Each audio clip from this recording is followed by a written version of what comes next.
안녕하세요. 신문 비교해주는 남자 신비남의 시지프스 이호름입니다. 오늘은 박근혜 후보의 정수장학회 기자회견 후폭풍에 관한 기사들을 살펴보도록 하겠는데요. 그럼 기사를 살펴보기 전에 먼저 박근혜 후보의 기자회견 내용을 들어보도록 하겠습니다. 존경하는 국민 여러분, 저는 최근 논란이 되고 있는 정수장학회에 대한 국민적 의혹과 야당의 정치 공세에 대한 저의 입장을 밝히고자 이 자리에 섰습니다. 저는 정치를 시작한 이래 원칙과 신뢰를 최우선 가치로 삼아왔습니다. 우리 사회의 불평등과 불공정을 바로잡고 원칙이 바로 선 나라를 만들기 위해 노력해왔고 앞으로도 그럴 것입니다.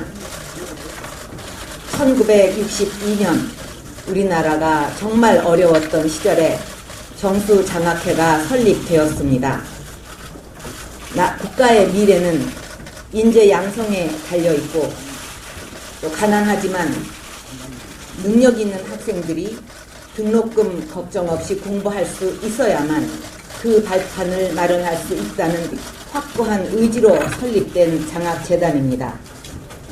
그 후 반세기 동안 연 인원 3만 8천여 명의 학생들에게 장학금을 지급해서 어려운 환경에 있던 인재들이 정수장학회의 장학금으로 무사히 학업을 마칠 수 있었습니다.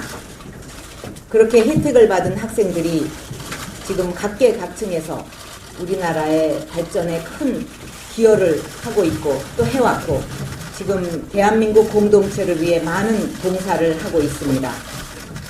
저는 우리 사회에 대한 정수장학회와 장학생들의 헌신과 기여에 대해 자랑스럽게 생각하고 있습니다.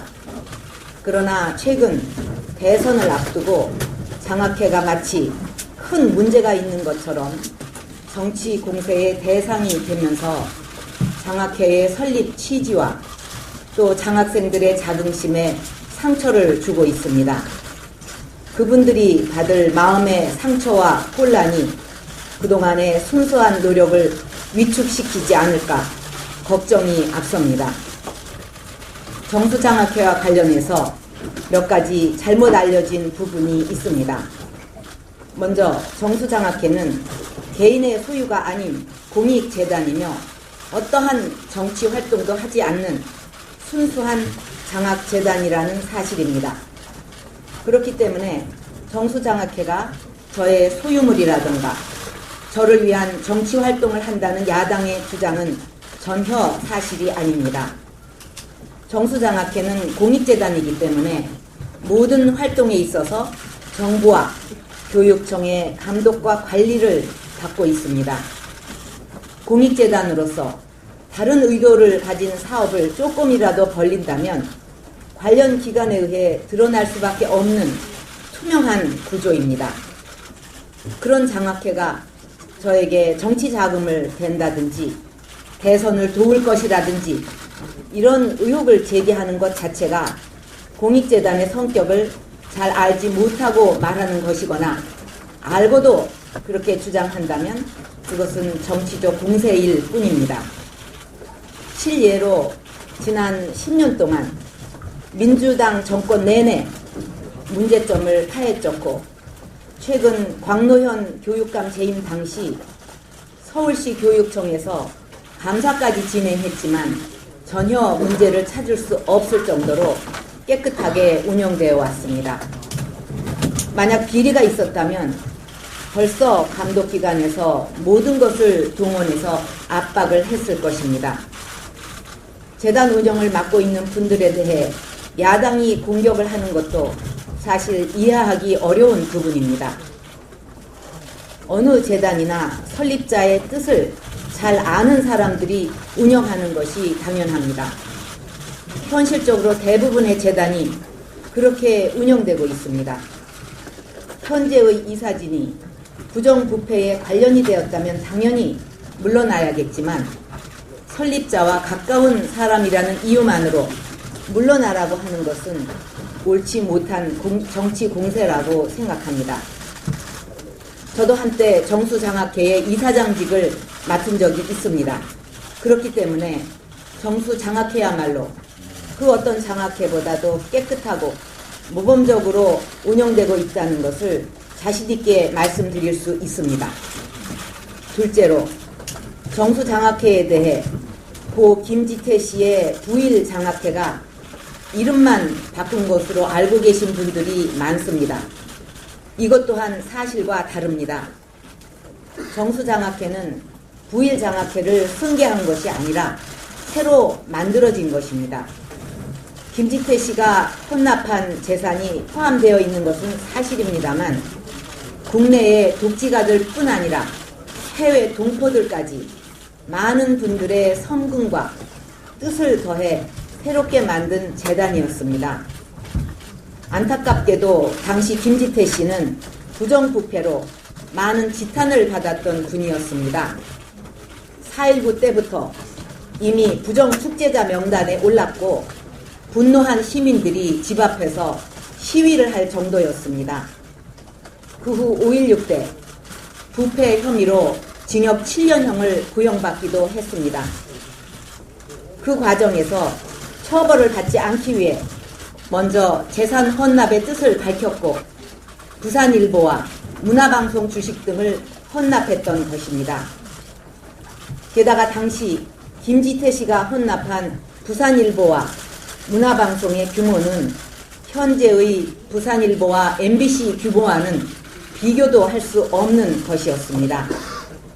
부산일보는 당시 자본이 무려 980배나 잠식되어 자력으로 회생하기 힘들 정도의 부실 기업이었습니다. 또 당시 MBC 역시 라디오 방송만 하던 작은 규모였습니다.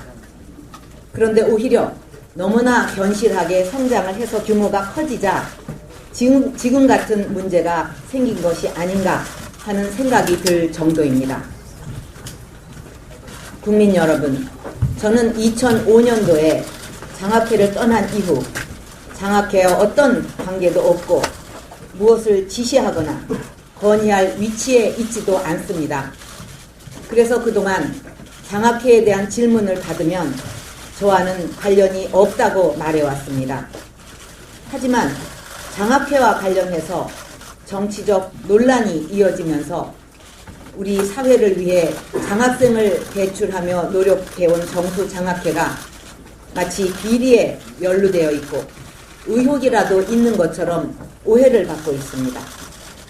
이런 일이 계속된다면 장학회의 본래 설립 취지와 그동안 헌신했던 분들과 수많은 장학생들의 명예까지 훼손될 수 있는 안타까운 상황이 되고 말 것입니다. 저는 장학회가 설립 취지를 더욱 살리고 우리 사회에 더 많은 기여와 봉사를 하기 위해서라도 장학생들에게 자긍심을 되돌려주고 국민적 의혹을 해소할 수 있는 확실한 대답을 장학회 스스로 내놓아야 한다고 생각합니다.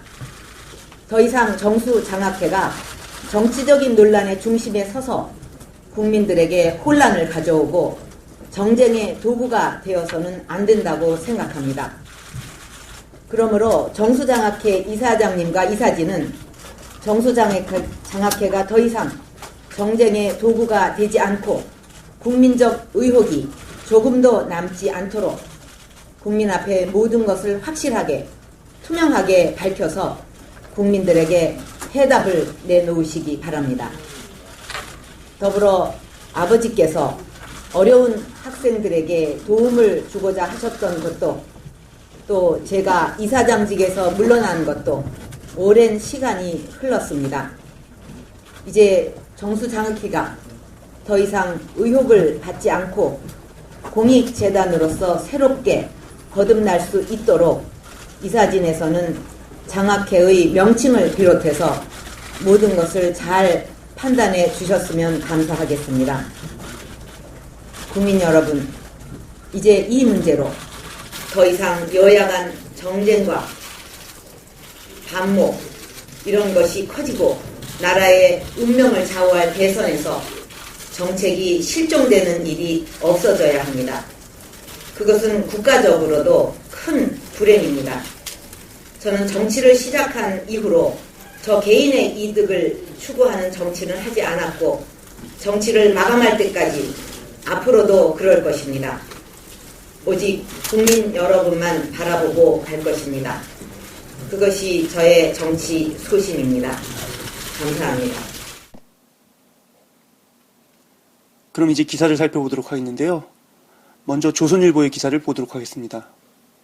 정수장학회, 박근혜 후보와 근본적 단절 필요란 제목의 기사입니다. 10월 23일자 사설인데요. 이 기사에서는 박근혜 후보의 정수장학회 관련 기자회견을 갖다가 아주 기대를 가지면서 봤지만 그 기대가 실망감으로 변해버렸다는 얘기로 먼저 기사를 시작합니다.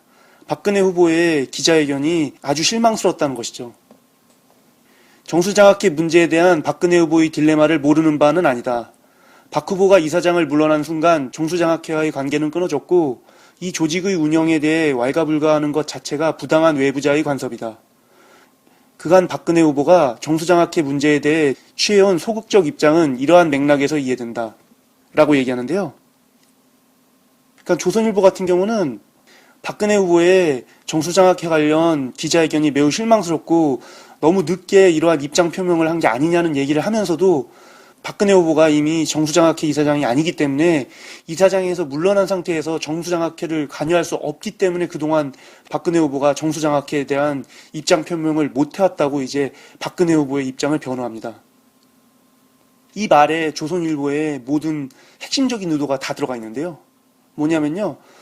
박근혜 후보가 정수장학회 관련 입장 표명 기자회견을 하게 된 계기가 바로 정수장학회의 MBC 지분 매각과 관련된 비밀 회담 때문이었거든요.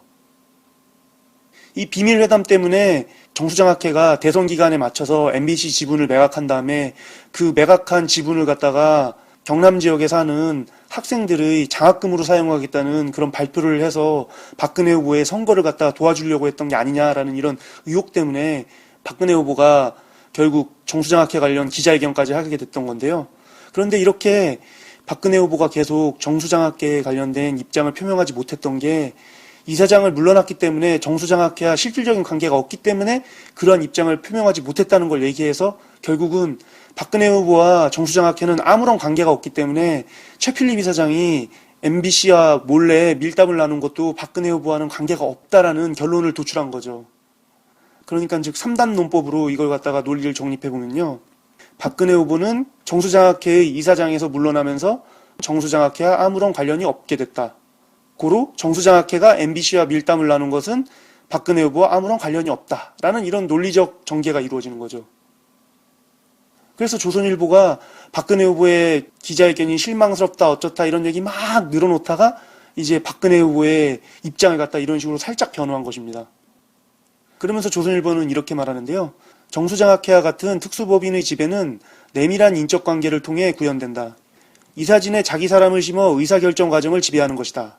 라고 얘기하면서요. 이제 박근혜 후보가 정수장학회에서 물러나서 실질적인 관계는 없지만은 그 최필립 이사장이 박근혜 후보를 갖다 보좌했던 그런 이력이 있는 사람이기 때문에 박근혜 후보와 정수장학회가 밀접한 관계가 있다고 의심을 살 여지가 있다고 이제 얘기하죠.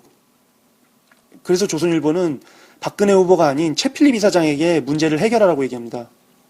최필립 이사장은 계속되는 사태 종용에도 고집스레 버팀으로써 그와 박근혜 후보 사이에 제기되던 특수관계의 의혹이 사실 무근임을 보여주었다.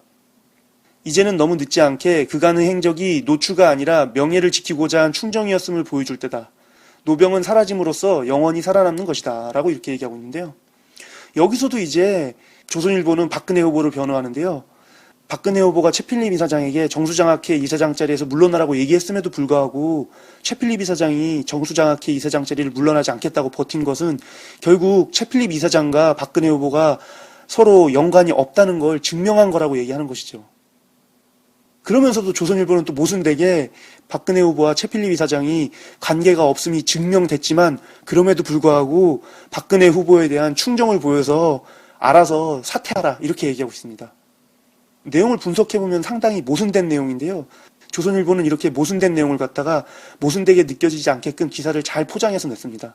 그렇기 때문에 그냥 별 생각 없이 기사를 읽으면은 박근혜 후보의 기자회견에 실망을 했지만은 박근혜 후보가 정수장학회 관련 입장 표명을 이제 와서 하게 된 것은 정수장학회 이사장을 물러나면서 실질적으로 정수장학회와 박근혜 후보가 관계가 없기 때문이고, 그러한 증명을 갖다가 박근혜 후보가 최필립 이사장에게 이사장 자리를 물러나라고 했음에도 불구하고 최필립 이사장이 물러나지 않음으로써 그 박근혜 후보와 정수장학회가 관련이 없음을 증명했다고 이렇게 변호하고 있는 것이죠. 그래서 이 기사를 쭉 읽어보면은 그 정수장학회에 관련된 문제가 박근혜 후보가 아닌 최필립 이사장 쪽으로 포커스가 이동하게 됩니다. 박근혜 후보가 기자회견을 해서 정수장학회에 대한 입장을 표명한 것에 대한 기사인데, 어떻게 된 게 결론은 최필립 이사장에게 모두 쏠리게 된 것이죠. 전형적인 논점 이탈을 위한 기사인 것입니다. 다음 기사를 보겠습니다. 다음은 중앙일보의 기사인데요. 박근혜의 정수장학회 설명, 논란만 키웠다라는 제목의 사설입니다. 10월 22일자 사설인데요. 정수장학회에 대한 박근혜 새누리당 후보의 기자회견은 여러 면에서 논란을 해소하지 못하고 있다. 중요한 대선 이슈에 대해 국민에게 설명하는 준비가 부족했다는 비판을 면하기 어렵다라고 이렇게 얘기하는데요. 이렇게 박근혜 후보의 기자회견이 실망스럽다는 의견은 중앙일보나 조선일보나 마찬가지입니다. 하지만 중앙일보 같은 경우는 조선일보와 조금 다른 좀 상당히 진보적인 느낌의 발언을 갖다 이 사설에서 내뱉는데요. 법원은 강압성은 인정되나 김지태 씨가 의사결정의 여지를 완전히 박탈당했다고 보기 어렵다고 판결했었다. 그런데 박근혜 후보는 처음엔 강압성이 없었다는 판결이라고 주장했던 것이다. 나중에 번복했지만 이는 성의 부족을 드러낸 것이다. 라고 이렇게 얘기하는데요. 이제 조선일보는 전혀 꺼내지 않았던 박근혜 후보가 정수장학회 재산반환 청구 소송 관련 1심 판결에 대한 내용을 갖다가 잘못 알고 있었던 걸 갖다가 중앙일보 같은 경우 꼬집고 있는 것입니다. 박근혜 후보가 어떻게 번복을 했는지는 그 내용을 잠깐 들어보도록 하겠습니다. 이제 강압이 있었는지 인정하기 어렵다, 이렇게 그 해서 판결을 한 걸로 이제 제가 알고 있고요. 이제 여기 그 뉴스 연합뉴스에 보면은 뭐 우리 기자분들이 더 잘 알고 계시죠, 이 내용은.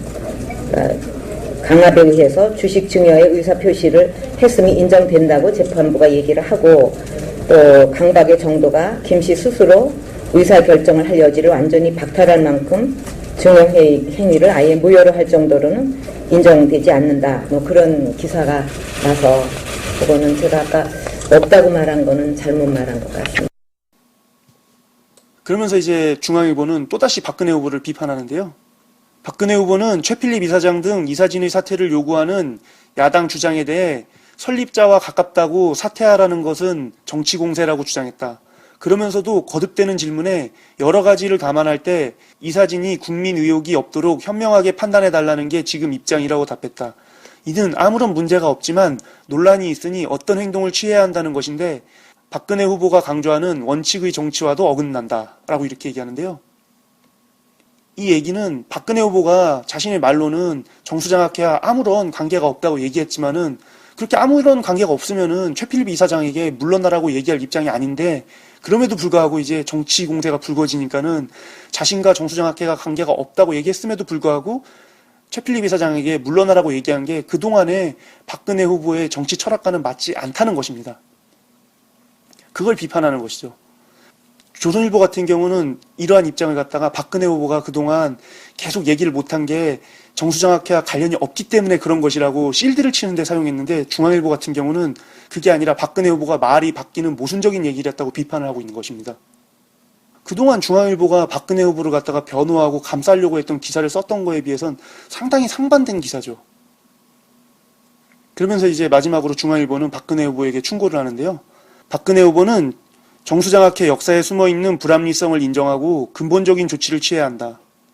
정수장학회의 이름과 이사진에서 박정희의 흔적을 지운다고 그에 대한 역사적 평가가 훼손되는 건 아니다 라고 이렇게 얘기합니다.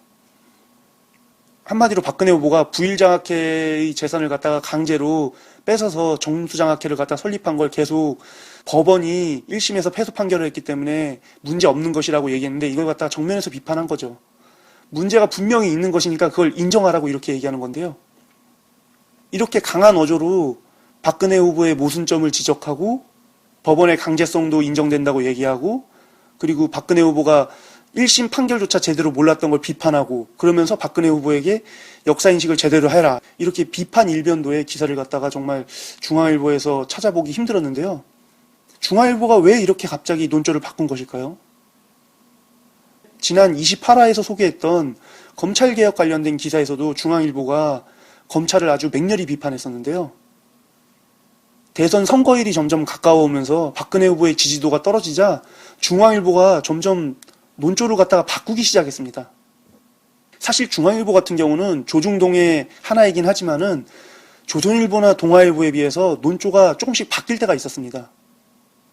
참여정부 시절에 중앙일보가 앞으로 조중동이라고 부르지 말고 그냥 조동이라고 불러라. 자기들은 빠지겠다라고 얘기하면서 나름대로 좀 덜 보수적인 기사들을 쓰기 시작했었는데요. 그러다가 삼성 특검이 열리면서 결국 다시 논조를 갖다가 보수적으로 바꿔서 조중동으로 돌아갔었습니다. 그때 당시 삼성 특검이 이루어질 때 차기 대통령으로 이명박 대통령이 될 게 결정적이었기 때문에 그냥 정권이 바뀜에 따라 자신들의 논조도 바꾸자는 식으로 논조를 바꿨던 것이죠. 그런데 이렇게 또 18대 대선을 앞두고 정권 교체가 이루어질 것 같은 분위기가 형성되자 중앙일보가 다시 논조를 바꾼 것입니다. 물론 저의 이런 판단이 오해일 수도 있겠지만요.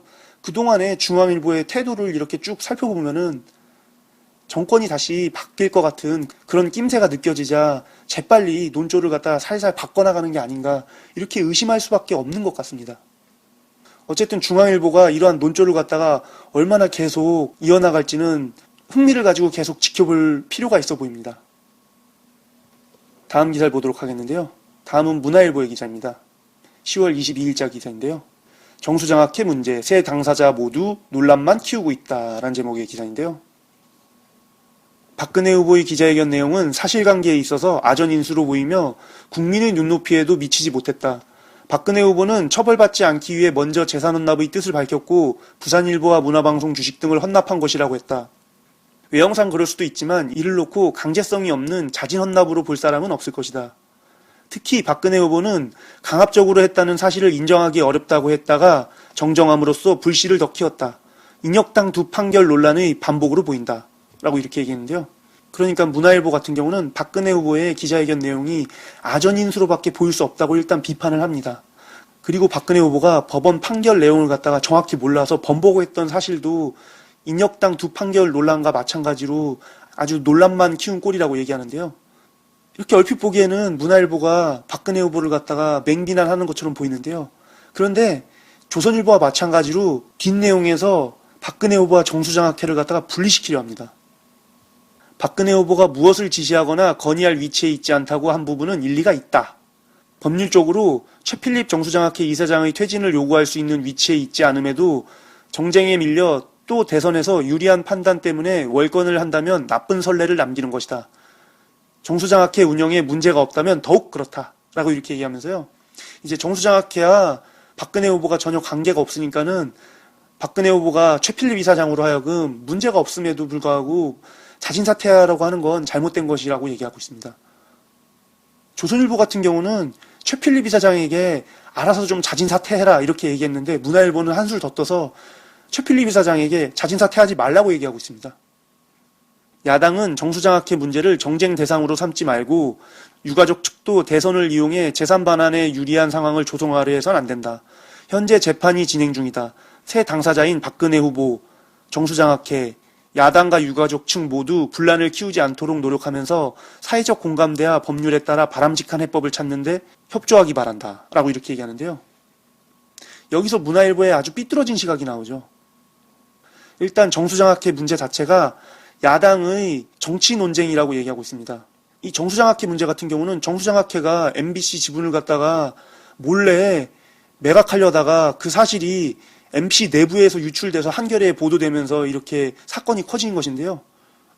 대선을 앞둔 기간에서 정수장학회의 MBC 지분을 판매해서 그 지분을 갖다가 경상도 지역의 대학생들에게 장학금으로 준다는 것 자체가 어떻게 보면 불법 선거운동이나 다름없거든요. 아무리 정수장학회와 박근혜 후보가 관계가 없다고 주장을 해도 박근혜 후보와 정수장학회가 관계없다고 생각하는 국민이 아무도 없는 것처럼 정수장학회가 대선 직전에 6, 7천억 원의 엄청난 장학금을 갖다가 푼다는 뉴스를 터뜨리는 것도 선거에 아무런 영향을 미치지 않는다고 도저히 판단할 수 없는 일이기 때문에 야당이 이렇게 문제를 삼았던 것이죠. 그런데 문화일보는 이러한 사실을 갖다가 다 무시한 채 그냥 일방적으로 야당이 정치 쟁점화한 것이라고 이렇게 얘기하고 있습니다. 그리고 또 한편으로는 김지태 씨의 유가족들이 이러한 대선 국면을 갖다 이용해서 재산 반환에 유리한 상황을 조성하려고 한다고 얘기하는데요. 도둑에게 재산을 뺏긴 사람이 훔쳐간 돈 내놓으라고 얘기하는 걸 왜 눈치 보면서 하지 말라는 것입니까? 이 얘기도 되게 잘못된 것이죠. 그러면서 현재 재판 중이니까는 사건을 키우지 말고 그냥 재판 결과를 그대로 따르라고 얘기하고 있는데요. 이러한 문화일보의 결론은 박근혜 후보가 기자회견에서 정수장학회 관련 재판이 1심에서 원고 패소 판결이 났으니까는 아무 문제 없다라고 얘기한 것과 전혀 다를 게 없는 똑같은 내용입니다. 법원이 알아서 판단해 줄 거니까는 정수장학회 관련해서 왈가불가하지 말고 닥치고 있어라. 이 얘기가 결국 문화일보의 얘기인데요. 박근혜 후보가 정수장학회 관련 입장표명 기자회견을 할 때도 이와 똑같은 결론이었죠, 결국에는. 그러니까 한마디로 문화일보 같은 경우는 박근혜 후보의 기자회견을 비판하는 척하면서 박근혜 후보와 정수장학회가 아무런 관련이 없다고 주지시키고, 그러면서 마지막으로는 정수장학회 관련 문제가 이렇게 쟁점화된 거는 야당의 책략과 김지태 씨 유가족들이 재산 반환에 유리한 상황을 조성하려고 이런 상황을 유도한 것이라고 이제 사실을 왜곡하고 있는 것이죠. 그러면서 박근혜 후보의 기자회견 결과를 갖다 그대로 차용해서 법원이 알아서 판결해 줄 거니까는 정수장학회 관련 문제는 더 이상 키우지 말고 닥치고 있어라. 이렇게 결론을 내려버렸죠. 어처구니가 없죠. 최근에는 이제 이명박 정권 들어서 조중동이 아니라 조중동문이라는 얘기를 사람들이 많이 하는데요. 조중동문에서 문화일보가 제일 진짜 노골적으로 보수 세력을 무조건 감싸고 아부하는 그런 기사들을 갖다가 제일 많이 내고 있는 것 같습니다. 다음 기사를 보도록 하겠습니다. 다음은 세계일보의 기사인데요. 박근혜 정수장학회 입장 당내 반응 살펴보니 란 제목의 기사입니다. 10월 22일자 기사인데요. 이 기사에서는 새누리당 또는 친새누리당 측의 인사들이 이제 박근혜 후보의 정수장학회 관련 입장 표명 기자회견을 보고 어떤 반응을 보였는지 갖다가 설명하고 있는데요. 먼저 새누리당의 이재호 의원 같은 경우는 과거사에 대한 반성과 사과는 다시 원점으로 돌아갔다면서 아주 비판적인 입장을 취하고 있다고 얘기합니다. 그리고 김성태 의원 역시도 국민의 바람과는 동떨어진 것이라며 박근혜 후보의 기자회견을 갖다 비판하고 있고요. 그리고 정치쇄신 특위의 이상돈 의원 같은 경우도 국가재건 최고회의 시절은 헌정이 중단된 시기인데 그 시절 조치를 정당하다고 하면 끝없는 논쟁을 또 야기한다라고 이렇게 얘기하면서 이제 박근혜 후보의 정수장학회 관련 입장 표명 기자회견이 오히려 또 다른 논쟁을 키우기만 했다면서 박근혜 후보를 비판하고 있습니다. 그리고 이제 이만섭 전 국회의장 같은 경우는 정수장학회 이름을 바꾸고 사회환원하는 게 좋겠다라고 이렇게 이제 충고를 했고요. 그리고 이제 신율 명지대 교수 같은 경우는요, 근본적으로 박근혜 후보가 법치에 대한 인식이 낮다고 봐야 한다라고 이렇게 얘기하고 있습니다. 그러니까 뭐 박근혜 후보가 이제 재산 반환 청구 소송 1심 결과를 갖다가 잘못 알아서 번복한 걸 갖다가 이렇게 꼬집고 있는 것이죠. 그리고 최진 대통령 리더십 연구소장 같은 경우는 박근혜 후보 본인 혼자 다 판단하려고 하니까 온몸으로 포화를 맞는 것이라고 이제 비판하는데요. 이게 무슨 얘기냐면요. 이번 기자회견 같은 경우는 새누리당 내뿐만 아니라 박근혜 후보 캠프 내에서도 기자회견이 있을 것이란 것도 몰랐고 그 기자회견 내용도 전혀 사전에 몰랐다고 합니다. 박근혜 후보가 혼자 스스로 결정해서 갑작스럽게 폭탄을 터뜨리듯이 기자회견을 해서 이런 결과를 낸 것이죠. 그걸 갖다 이제 비판하고 있는 것입니다. 이렇게 조선일보, 중앙일보, 문화일보, 세계일보 보수 일간지들의 기사를 살펴봤는데요. 조선일보와 문화일보 같은 경우는 박근혜 후보를 갖다가 감싸면서 정수장학회와 박근혜 후보를 분리시키려 하고 있고, 중앙일보 같은 경우는 아주 강한 어조로 마치 자신들이 박근혜 후보를 갖다가 꾸준히 비판적인 시각으로 봐왔던 진보 언론인 것처럼 박근혜 후보의 기자회견을 갖다가 아주 강하게 비판했습니다. 그리고 이제 세계일보 같은 경우는 친여권 인사들이 박근혜 후보의 정수장학회 관련 기자회견에 대한 반응을 보여주면서 이렇게 비판적인 시선이 많다는 걸 소개했죠. 전체적으로 보면은 그 조선일보나 문화일보 역시도 박근혜 후보의 정수장학회 관련 기자회견이 득보다 실이 컸다는 건 인정하고 있습니다.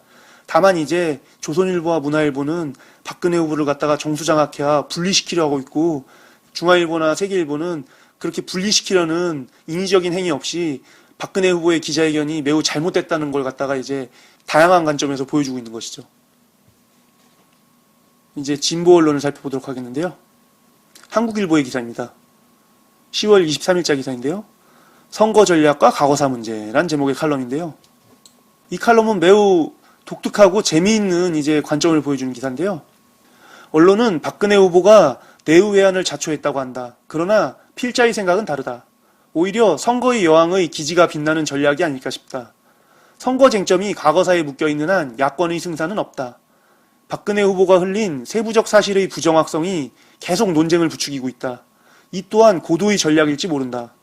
야당이 거세게 반발한다. 당연한 일이다. 그러나 그럴수록 박근혜 후보의 선거 전략에 말려드는 일이다. 야권에 도움을 줄 젊은 유권자들에게 과거사는 별반 중요하지 않다. 오히려 9세대의 소모적인 정쟁처럼 비춰질 뿐이다. 과거사 대신 현재의 문제를 짚어주고 미래에 대한 희망을 제시해야만 비로소 기꺼이 투표소로 달려들 것이다. 라고 이렇게 얘기하고 있습니다. 그러니까 박근혜 후보가 이렇게 정수장학회 관련 기자회견을 하면서 애매모호하게 말을 해서 오히려 더 논쟁을 부추긴 게 어쩌면은 박근혜 후보의 책략일지도 모른다고 얘기하는 거죠. 왜냐하면은 지금 이렇게 계속 대통령 선거가 50일 남은 시점까지도 계속해서 미래가 아닌 과거사 문제로 쟁점이 계속 이어지면서 젊은 세대들이 대통령 선거에 대한 관심을 끄기 시작했다는 것이죠. 미래에 대한 비전을 제시해줘야 투표를 잘 하지 않는 젊은 유권자들이 12월 19일에 무거운 엉덩이를 들어서 투표소로 가서 직접 투표를 할 텐데 계속 과거사에 대한 문제만 얘기하니까는 이런 젊은 층들의 투표할 마음이 사라지고 있다는 것이죠. 저도 이런 생각을 좀 했는데요. 왜냐하면요, 제가 다니는 회사 같은 경우는 IT 회사라서 그래도 좀 진보적인 분들이 많은데 그런 분들 중에서도 일부 어떤 분들은 그냥 지나가는 말로 계속 과거사 얘기만 하니까는 답답하고 짜증난다고 얘기를 하더라고요. 좀 미래의 비전이나 정책 같은 걸 얘기해야 되는데 계속 과거사 얘기만 하는데 어차피 박근혜 후보가 독재자인 박정희 대통령의 딸인 건 다 알고 있다고, 그런데도 계속 그 문제를 부각시키면서 좀 더 생산적인 논의가 이루어지지 않아서 답답하다, 짜증난다, 이런 반응들이 좀 있더라고요. 나름대로 진보적인 직장에서 일하는 그 젊은 층들이 그런데 정치에 더 관심이 없는 대학생 같은 경우는 오죽할까 하는 생각이 좀 들더라고요. 그래서 조금 걱정입니다, 저도. 그러면서 한국일보는 이제 문재인 후보와 안철수 후보에게 얘기를 하는데요. 시간이 촉박하다. 정책 제시, 민주당의 쇄신, 후보 단일화에 총력을 쏟아야 한다. 문 후보 측은 비록 정당이 없으나 엄연히 무거운 실체가 감지되는 안철수 후보의 지지 세력이 원하는 바가 무엇인지 보다 성의 있게 성찰하기 바란다. 안철수 후보 측 또한 선호의 우위를 정해야 한다. 진정 원하는 것이 정치 쇄신인가, 정권 교체인가를. 물론 둘 다 단숨에 얻을 수 있다면 최선이다. 그러나 그게 어려우면 차선이라도 얻어야 할 것이다. 이미 의회를 장악한 새누리당에게 행정권마저 내줄 것인지 아니면 그것만은 반드시 뺏어낼 것인지를 결정해야 할 것이다.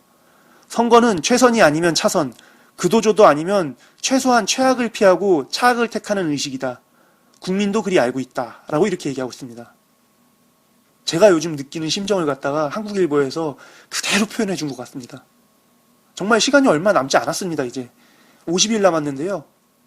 11월 20일쯤에는 이제 대통령 후보 등록을 해야 되기 때문에 그 전까지 후보 단일화를 해야 합니다. 그래야 이제 대통령 후보 등록을 하고 본격적인 선거운동에 나설 테니까요. 그런데 아직까지도 어떻게 후보 단일화를 할지 가닥이 잡히지 않았습니다. 오히려 안철수 후보 같은 경우는 끝까지 완주하겠다 이런 얘기를 하면서 후보 단일화를 하지 않을 것처럼 얘기를 하기까지 하고 있죠. 그리고 문재인 후보 같은 경우도 민주당 내부를 갖다가 쇄신한다고 쇄신 토론회까지 했지만은 결국 제대로 된 결론을 내지 못했습니다. 정말 모든 사람들이 인정하고 손뼉을 칠 만한 쇄신을 해야 되는데 그 쇄신을 전혀 하지 못하고 있죠. 그렇게 쇄신을 하기 어려운 걸 갖다 사실 100%, 120% 이해하고는 있지만요. 그래도 뭔가 좀 더 노력하는 모습을 보여야 하지 않을까 싶습니다. 그리고 무엇보다 안철수 후보 같은 경우는 정말 정치 쇄신이 목표인지 아니면은 정권 교체가 목표인지 그걸 분명히 해야 할 것 같습니다. 안철수 후보가 대통령 후보로 나선다고 했을 때 국민들이 자신을 이 자리에 서게 만들었다고 말씀하셨는데요. 국민들이 원하는 게 정치 쇄신일까요? 정권 교체일까요? 솔직히 저는 둘 다라고 생각합니다. 그런데 정치 쇄신을 하다가 정권 교체를 못하느냐 아니면은 정권 교체를 한 뒤에 정치 쇄신을 하느냐, 이 두 가지를 놓고 봤을 때 정권 교체를 한 뒤에 정치 쇄신을 하는 게 맞다고 저는 생각합니다. 왜냐하면은 지금 정치 쇄신을 하려다가 정권 교체도 못하게 생겼으니까요. 둘 다 할 수 있다면 좋지만은 이제 시간이 불과 50일.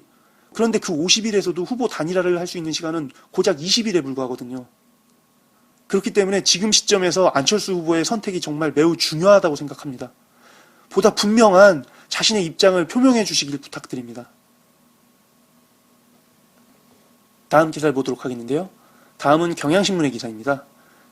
정수장학회, 박정희 미화사업 폐왔다라는 제목의 기사인데요. 10월 23일자 기사입니다. 정수장학회가 장학사업과는 별개로 박정희 전 대통령 미화사업을 꾸준히 벌여온 것으로 드러났다. 장학금을 받은 학생의 모임인 청호회 회원들은 박정희 전 대통령 내외의 추모 행사와 생가 방문에 참석해왔다. 청호회 전국 11개 지역 지부 가운데 일부는 회 측에 공식 모임에 2회 이상 참여하지 않으면 장학금 지급을 중단한다는 규정을 두고 있다라고 이렇게 얘기하고 있는데요. 그러니까 한마디로 박근혜 후보는 정수장학회와 자신이 아무런 관계가 없다고 그렇게 주장했지만은 정수장학회에서 하는 일을 보니까는 절대 박근혜 후보와 관계가 없다고 얘기할 수 없다는 것이죠. 박근혜 후보는 정수장학회가 정말 그냥 아주 자유로운 장학사업을 갖다가 하고 있다고 얘기했지만은 정수장학회 장학금을 받는 순간 의무적으로 가입하게 되는 청어회에서는 박정희 전 대통령 내외의 추모 행사와 생가 방문에 2회 이상 참여하지 않으면은 장학금 지급을 중단한다는 회칙까지 있을 정도니까는 아주 강제적으로 장학금을 받는 학생들을 상대로 박정희 대통령 미화 사업을 계속 해왔던 것이죠. 지난해 9월 21일 이사회 회의록을 보면 정수장학회가 박 전 대통령 추모 사진집 발간에 돈을 지원하는 과정이 기록돼 있다. 내년 재단 창립 50주년을 맞이하여 설립자이신 박정희 대통령 기념사업을 구상하고 있던 중에 출판사 기파랑에서 박 대통령의 일생을 조명할 수 있는 사진집을 출판하겠다며 지원을 요청해왔다. 사진집은 대선을 한 달여 앞둔 다음 달에 나올 예정이다. 사진집을 발간하는 출판사 기파랑의 대표는 2007년 대선 경선 당시 박근혜 캠프의 선대위원장을 지낸 안배훈 씨다. 그는 박근혜 후보의 원로 자문그룹인 7인의 멤버이기도 하다라고 이렇게 얘기하고 있는데요. 그러니까 박근혜 후보의 그 캠프에서 일을 하기도 했고 또 원로 자문그룹인 7인회의 멤버 중에 하나인 안배훈 씨가 운영하는 출판사에서 박정희 대통령의 사진집을 출판하려고 하고 그 출판 비용을 갖다가 정수장학회에서 대주고 있다는 것이죠.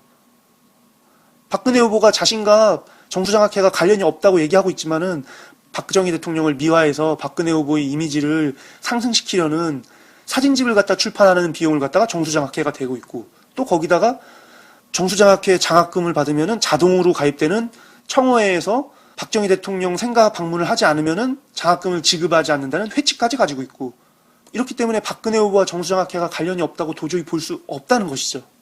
그걸 갖다가 경향신문에서 이렇게 증명하고 있는 것입니다. 다음 기사를 보도록 하겠는데요. 다음은 한겨레신문의 기사입니다. 새누리당 바보로 만든 박근혜 후보의 나홀로 정치란 제목의 사설인데요. 10월 22일자 사설입니다. 이번 회견을 통해 드러난 가장 큰 문제점은 무엇보다 박근혜 후보의 나홀로 정치가 도를 넘어섰다는 점이다. 박근혜 후보는 회견 준비 과정에서 공조직을 철저히 외면함으로써 당내 중론과는 전혀 동떨어진 엉뚱한 결론을 내놓았다. 원내 제1당인 집권여당이 박근혜 후보의 독단 앞에서 덩치만 큰 공룡 같은 신세로 전락한 것이다. 라고 이렇게 얘기하는데요. 한마디로 박근혜 후보의 리더십이 독재자의 리더십이라는 걸 갖다가 한겨레가 설명해주고 있는 것입니다. 문제의 심각성은 이러한 일이 반복되고 있다는 점이다.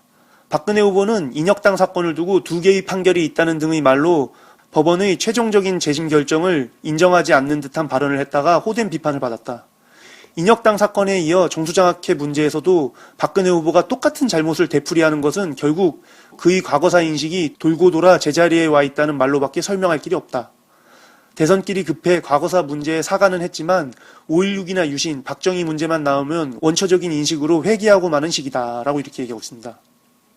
그러니까 박근혜 후보가 5.16을 찬양하고 유신을 찬양하고 박정희 대통령을 최고의 대통령이라고 생각하는 역사인식을 갖고 있기 때문에 정수장학회 문제라던가 인혁당 사건에 대한 문제라던가 5.16에 대한 문제라던가 이런 질문들이 나올 때마다 그걸 갖다가 보편적인 국민들의 시각에서 보는 역사인식이 아닌 자기 자신만의 역사인식으로 계속 회귀해서 문제를 갖다가 되풀이하고 있다고 비판하고 있는 것입니다. 한마디로 박근혜 후보가 여전히 독재의 망령 속에서 살고 있다는 것이죠. 새누리당이 정수장학회 문제에 대해 당내에선 함구령을 내리고 김지태 씨의 친일 행정을 운운하며 들춰내는 등의 꼼수를 만지작거리는 것도 한심하다. 본안을 제쳐놓고 격가지로 사안을 돌파하려 해서는 안 된다. 박근혜 후보와 새누리당은 이번 회견으로 드러난 박근혜 후보의 리더십의 한계와 당의 소통 부재 상황을 뼈아프게 받아들이고 국민 앞에 겸허히 반성하는 일부터 시작해야 할 것이다 라고 이렇게 얘기하는데요. 한마디로 새누리당도 문제의 근본적인 인식을 갖다가 하지 않은 채 계속 논조 이탈만 하고 있고, 박근혜 후보도 계속해서 독재자적인 소통 부재의 리더십으로 문제를 계속 양산하고 있는데, 이러한 총체적인 문제를 갖다가 스스로 인정하고 반성부터 하라고 이렇게 한겨레는 얘기하고 있는 것입니다. 다음 기사를 보도록 하겠습니다. 다음은 보수 마이너인 뉴데일리인데요. 정수장학회 정치공세, 알고 보니 노무현 은혜갚기란 제목의 기사입니다. 10월 22일자 기사인데요. 이 기사에선 그 박근혜 대선 후보 측의 이정현 공보단장의 발언을 갖다가 소개하는데요. 민주당이 50년 전 김지태 전 사마그룹 대표의 부일장학회 사회화하는 문제를 어떻게든 정치 쟁점으로 부각시키기 위해 젖먹던 힘까지 짜내고 있다. 이는 중학생 시절부터 부일장학회 장학생이었던 노무현 전 대통령의 김지태 대표에 대한 은혜갚기로부터 시작된 것이라는 것은 세상이 다 아는 일이다 라고 이렇게 얘기했다는데요. 그러니까 이정현 공보단장의 말을 빌어서 이제 이런 그 정수장학회 문제가 모두 민주당이 노무현 대통령이 그 김지태 회장에게 받았던 은혜를 갖다가 갚으려는 것 갖다가 대신 갚아주기 위해서 이렇게 정치 공세를 벌이고 있는 것이라고 말도 안 되는 결론을 갖다가 지금 뉴데일리가 끄집어내고 있는 것입니다. 정수장학회 문제 같은 경우는 엄연히 정수장학회 최필립 이사장과 MBC의 이진숙 본부장이 몰래 비밀 회동을 했다가 그게 한겨레에서 보도되면서 이 선거법 위반 아니냐 해서 논란이 불거진 사건인데요. 이러한 전후 사정을 갖다 다 없애버린 채 갑자기 뜬금없이 돌아가신 노무현 대통령님을 갖다가 이 사건의 중심으로 꺼내놓은 것입니다. 이 보수 세력이 참여정부 시절에 뭐만 하면은 계속 이건 다 노무현 때문이다, 이건 다 노무현 때문이다 맨날 노래를 불렀는데요. 이번 정수장학회 사건까지도 이건 다 노무현 때문이다 라고 얘기를 하고 있는 것입니다. 정말 한심하죠. 다음 기사를 보도록 하겠습니다. 다음은 진보 마이너인 미디어 오늘의 기사인데요. 박근혜는 다른 독재자의 딸을 스승으로 삼아야 라는 제목의 기사입니다. 10월 23일자 기사인데요. 박근혜 후보는 이번 기자회견에서 부정부패로 지탄받았던 분이라고 김지태 씨를 비난하면서 분노한 시민들이 집 앞에서 시위를 할 정도였다. 부패의 혐의로 징역 7년형을 구형받기도 했다고 주장했다. 박근혜 후보의 단언과 달리 김지태 씨는 결코 부정축제자가 아니었다 라고 얘기하는데요. 그러니까 미디어 오늘 같은 경우는 그 박근혜 후보가 김지태 씨를 갖다가 뭐 친일파니 부정축제자니 이렇게 폄하했던 걸 갖다가 이제 반박하고 있습니다. 그러면서 그 반박 내용을 길게 소개하는데요. 그 내용을 다 소개하긴 어렵고요. 이제 그 역사학자인 한홍구 교수님이 고 김지태 씨 유가족들과 기자회견을 했을 때 어떤 기자가 김지태 씨의 친일 행각에 대해서 물었을 때 그 질문에 대해서 답했던 내용을 갖다가 짧게 소개해 드리도록 하겠습니다. 김지태 씨 회장에 대해서 이번에 친일 의혹이 있으며 또 무슨 부정축제 의혹이 있다라고 좀 두 가지 차원에서 말씀드릴 수 있어요. 제기된 적 자체가 없습니다. 그리고 그 다음에 그러니까 이 김지태 그 사장의 재산 강제 그 강탈 사건하고는 전혀 무관한 일이고요. 그리고 두 번째로 김지태 사장님이 친일파도 아니었습니다. 민정문제연구소에서 친일파 관련 재견을 상세하게 조사를 했었고 그 당시에 부산에서 최고의 갑부였던 김지태 회장의 친일 의혹 문제도 역시 조사했습니다. 상세하게 조사했지만 그 어떤 자료도 찾지를 못했습니다. 친일파 의혹은 전혀 제기된 바가 없습니다. 그리고 분명히 밝혀집니다. 친일파 여러분 어떻게 생각하세요? 친일파 나쁜 거 맞죠? 나쁜 거 맞죠? 나쁘니까 그렇게 얘기를 하겠죠? 그런데요. 친일파를 따지자면요. 100번을 양보해서 김지태 회장이 친일파였다고 칩시다. 친일파 재산을 왜 친일파가 완수합니까? 누가 더 친일파입니까? 창피한 줄 알아야지. 어디서 감히 친일파 얘기가 나오고 어디서 감히 부정축제 얘기가 나옵니까? 가해자들이 사죄하지 않아도 좋습니다. 반성하지 않아도 좋습니다. 그러나 피해자들을 욕보이지는 말았으면 좋겠습니다. 한홍구 교수님의 마지막 대답이 정말 제가 하고 싶은 말입니다. 친일 행각과 부정축제의 대명사 같은 그런 작자들이 어디서 돌아가신 피해자를 갖다가 이렇게 욕보이는 것일까요? 정말 어이가 없는 일이죠. 박근혜에게는 언제나 독재자의 딸이라는 수식어가 붙어 다닌다. 그가 그런 오명을 벗어나고 싶다면 스승으로 삼아야 할 인물이 있다. 소비에트 연방의 독재자 스탈린의 딸 스베틀라나가 바로 그 사람이다. 스탈린은 외동딸을 지나치게 사랑한 나머지 자본주의 상징인 월트 디즈니의 만화를 수입해서 보여줄 정도였다고 한다. 그런 아버지에 대해서 스베틀라나는 이런 말을 했다. 우리 아버지는 독재자였고 딸로서 침묵한 나도 공범자다. 이제 아버지는 세상에 없으니 내가 그 잘못을 안고 가겠다. 라고 이렇게 말했다는데요. 정말 박근혜 후보에게 항상 해주고 싶은 말이 스베틀라나를 갖다 닮으라는 것입니다. 어떻게 똑같은 독재자의 딸인데 이렇게 다른 것일까요? 마치 일본과 독일이 비교되는 것처럼 박근혜 후보와 스베틀라나는 비교되고 있습니다. 2차 대전을 일으켜서 수많은 피를 흘리게 만들었던 자신들의 과오를 갖다가 뼛속 깊이 반성하면서 무릎을 꿇었던 독일과 달리 자신들의 과거사를 전혀 반성하지 않고 아직까지도 역사 교과서를 왜곡하고 독도를 자신들의 땅이라고 우기고 종군 위안부들을 갖다가 부정하는 이런 일본의 왜곡된 역사인식 모습과 박근혜 후보의 지금 모습은 전혀 다를 바가 없죠. 아버지가 친일파라서 일본을 닮으려고 한 걸까요? 대통령 후보로까지 나온 사람이라면은 적어도 일본이 아닌 독일과 같은 역사인식을 가져야죠. 그런 의미에서 정말 박근혜 후보가 꼭 스베틀라나와 같은 역사인식을 가졌으면 좋겠습니다. 그게 아버지를 욕하는 수많은 사람들로 인해서 독재자 컴플렉스를 가진 박근혜 후보가 스스로의 컴플렉스에서 벗어날 수 있는 방법이기도 하니까요. 그리고 그렇게 박근혜 후보가 독재자 컴플렉스로부터 벗어났을 때 우리나라에서도 제대로 된 역사인식이 이루어지면서 정말 대한민국의 근현대사를 갖다가 다시 재정립할 수 있는 기회가 찾아올 수 있을 것이라고 생각합니다. 이렇게 보수 메이저에서부터 진보 마이너에 이르기까지 다양한 기사들을 살펴봤는데요. 박근혜 후보의 이번 정수장학회 기자회견은 득보다 실이 크다는 것이 대부분 언론의 평가인 것 같습니다. 박근혜 후보의 역사인식과 국민의 역사인식의 눈이 너무나도 차이가 컸던 것이죠. 대선을 얼마 남겨두지 않은 시점에서 박근혜 후보는 입을 열 때마다 지지율을 계속해서 까먹고 있는 것 같습니다. 10월 24일, 그러니까 오늘인데요. 오늘 정수장학회에 대한 재산반환 청구 소송의 2심 공판이 시작되는데요. 1심 판결에서 무효가 아닌 취소 판결을 내린 탓에 정수장학회가 부일장학회의 재산을 강탈했음이 인정됐음에도 불구하고 취소권 행사 기간인 제척기간 10년이 지났다는 이유로 원고 패소 판결을 내렸었는데요. 국민적인 관심을 통해 이번 2심 판결에서는 부디 취소 판결이 아닌 무효 판결이 내려져서 고 김지태 회장의 유가족들이 정수장학회로부터 빼앗겼던 재산을 돌려받을 수 있길 희망합니다. 그리고 한국일보의 경고처럼 너무 대선 국면이 과거사 문제에만 침전해 들어가 있는 것 같은데요. 이제는 과거에서 미래를 바라보면서 비전을 제시해 줄 수 있는 정책 대결과 함께 후보 단일화의 바람이 구체화되길 희망합니다. 이제 대선까지 앞으로 50일 남짓 남았는데요. 후보 등록 마감일을 생각한다면 20일 안에 어떻게든 문재인 후보와 안철수 후보가 후보 단일화를 해야만 합니다. 그래야만 박근혜 후보를 이길 수 있습니다. 박근혜 후보의 지지율이 아무리 떨어진다고 해도 기본적인 여당 지지자들이 항상 38% 이상의 지지율을 가지고 있기 때문에 그 이하로는 절대 떨어지지 않습니다. 그렇기 때문에 양자 대결이 아닌 3자 대결일 때는 무조건 박근혜 후보가 승리할 수밖에 없습니다. 역사학자 토인미는 이렇게 말했습니다. 역사는 현재의 거울이라고요. 1987년의 아픈 역사, 60항쟁으로 전두환 군사정부를 갖다가 물러나게 했음에도 불구하고 후보 단일화가 안 돼서 결국 노태우 정권을 갖다가 다시 집권하게 만들었던 그 아픔을 우린 결코 잊어서는 안 되죠.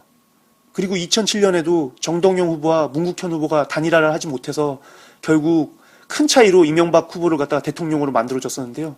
우리가 과거의 역사를 통해서 자신들이 저질렀던 실수를 갖다가 반성하고 다시는 그 실수가 미래에서 되풀이되지 않게 만들기 위해서 과거에 대한 역사 인식을 갖다가 항상 제대로 정립해 나가는 것입니다. 1987년과 2007년의 그 아픈 역사가 2012년에는 또다시 되풀이되지 않길 희망합니다.